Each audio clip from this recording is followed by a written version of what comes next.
अब से 76 बरस पहले आज ही के दिन कश्मीर के जो महाराजा हरी सिंह हैं वो जम्मू में थे और वीपी मेनन जो लॉर्ड माउंटबेटन और प्राइम मिनिस्टर नेहरू के नुमाइंदे थे वो जम्मू पहुँचे और इल्हाक़ की दस्तावेज़ उनके सामने रख दी, क्योंकि वो महाराजा हरी सिंह श्रीनगर से भाग के जम्मू आ गए थे, इसलिए कि पाकिस्तान से जो कबायली यलगार थी वो श्रीनगर के मज़ाफ़ात तक पहुँच गई थी। तो उन्होंने घबरा के इंस्ट्रूमेंट ऑफ एक्सेशन यानी इलाक़ी दस्तावेज़ पे दस्तखत कर दिए।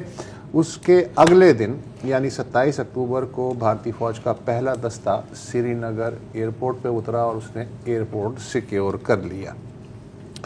वो दिन और आज का दिन कहानी दोहराने की ज़रूरत नहीं है, फास्ट फॉरवर्ड चलते हैं। 2019 है।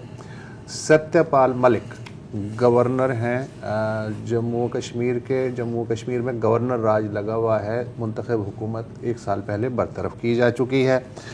14 फरवरी 2019 को पुलवामा के नज़दीक एक गाड़ी CRPF जो नीम फौजी इदारा है उसके काफ़िले से टकराती है। 40 अहलकार हलाक होते हैं।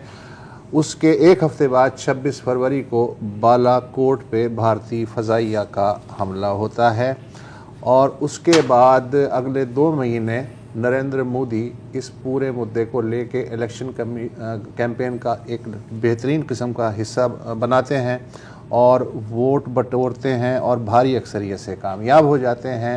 और कामयाबी के 3 महीने बाद 5 अगस्त 2019 को कश्मीर की जो खुसूसी आइनी हैसियत है उसका ख़ात्मा कर दिया जाता है।